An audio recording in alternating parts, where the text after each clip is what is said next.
Babysitting can have its perks, such as going to the Cape for a long weekend and getting paid for it. The family I babysit for has a house in Osterville. It is the richest part of the Cape, especially during the summer.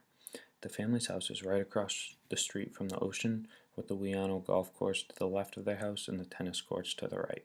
They are living the life. On the long weekend, I had to spend the day at the courts playing tennis with the kids, or I could be at the house swimming in the pool. Either way, I'm getting paid to have fun. My favorite sport to play is tennis, and having 12 clay tennis courts, which I've never played on since they are not cheap to maintain, it was a fun treat to mess around on. There was one problem when it came to playing on the courts, or even going near them. You had to be dressed in your tennis whites. This is nothing I have experienced before. I thought to myself, this must be how the rich play tennis. They get nothing but the best and look prestigious at the same time. The next day, I hung out by the pool as well as the mini lake that is behind the tennis courts, where I judged cannonball splashes and jumped off the dock.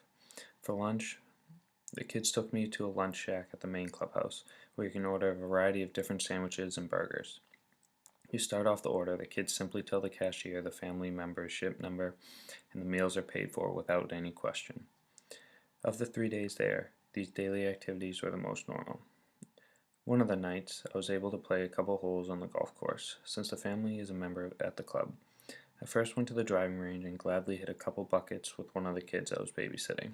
A couple hours later, I walked with the dad and the son to the 15th hole of the course, where I played a couple holes on the Wianno course itself. Where the weekend got strange was when the whole family and I went to the clubhouse for dinner. We had to dress up a little, so I threw on some colored shorts and a nice button-down and Sperry's. There were 20 other families that came to the buffet at the club was serving, and they were all dressed up.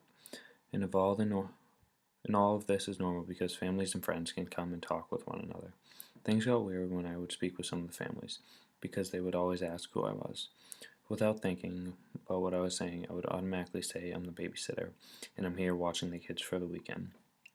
Some of the parents were extremely nice and asked about how I know the Knightleys. There were some parents that once they heard I was a babysitter, were no longer interested in talking with me. I realized that since I did not have to talk about money, there's nothing else to be said.